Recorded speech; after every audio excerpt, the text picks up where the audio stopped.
The periodization of Kazakhstan territories has its own specific features, but follows the general human history model adapted to local archaeological findings. History is more than a list of dates. It is a process of constant change, where each stage prepares the ground for the next. Our project examines the periodization of human history, the prehistoric evolution of mankind, and the role of ancient technologies. We will also focus on the emergence of nomadic civilization in the Great Steppe and the roots of Kazakh statehood. A key problem we address is how can we preserve historical memory and cultural continuity in the modern world. So let's start with the Paleolithic era. The period of Paleolith is from 2.6 million years to 12th century before Common Era.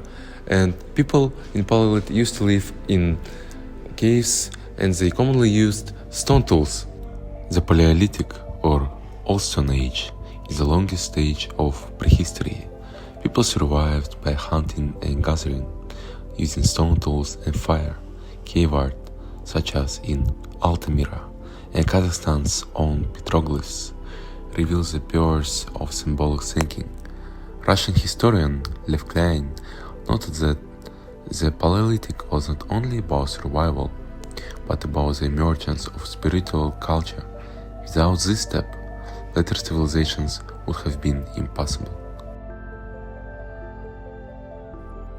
The Mesolithic era is started from the 12th century to the 5th century in before Common Era, and this era is characterized by the appearances of bows, arrows, and microliths, which is teeny stone blades, and people became more mobile. They started to hunting and fishing.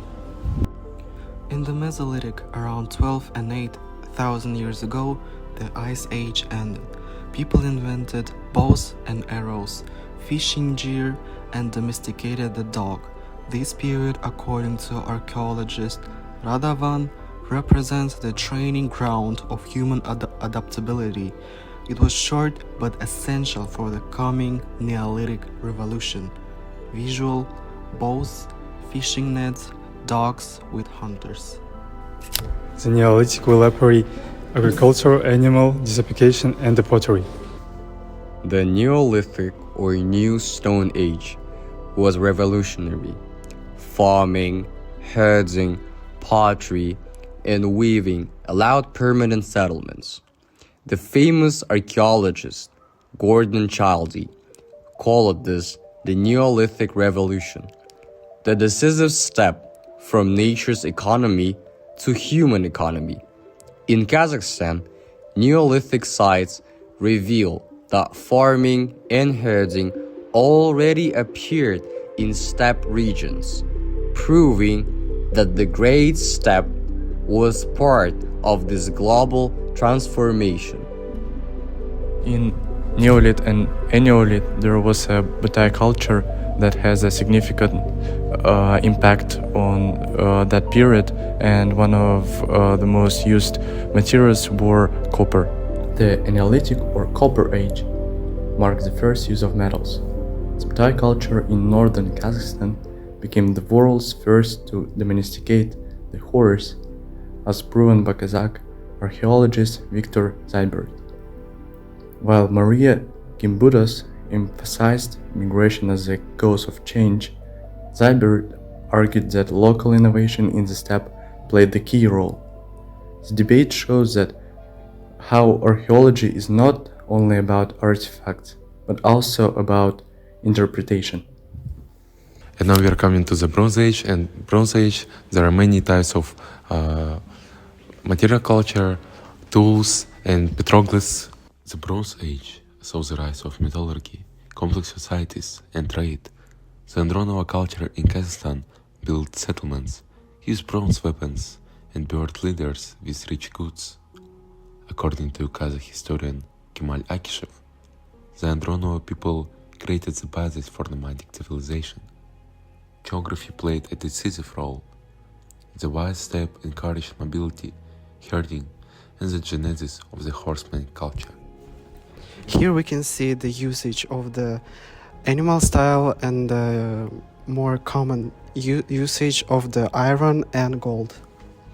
The Iron Age in Kazakhstan marked the emergence of powerful nomadic tribes such as the Saka and early Sarmatians.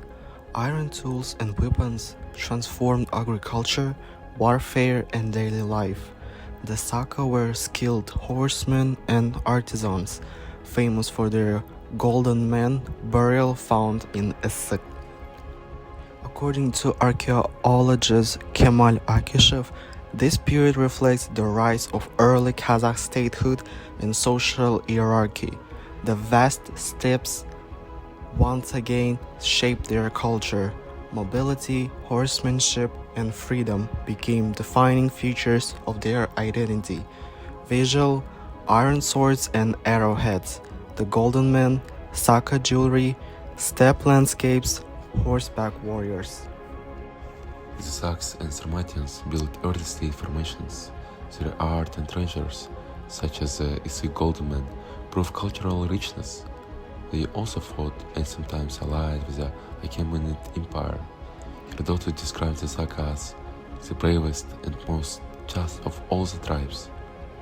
Later, the Huns united steppe people into powerful confederations. Chinese sources portray them as disciplined horsemen whose race shaped Chinese policies. The Proto-Turks continued this tradition, creating kaganas and writing the first Turkic runic inscriptions. These layers of history became the foundation for the Kazakh Khanate. Paleolithic hunter to the Bronze Age smith, from the Batai horseman to the Turk Kagan, the Great Steppe has a unique path of development.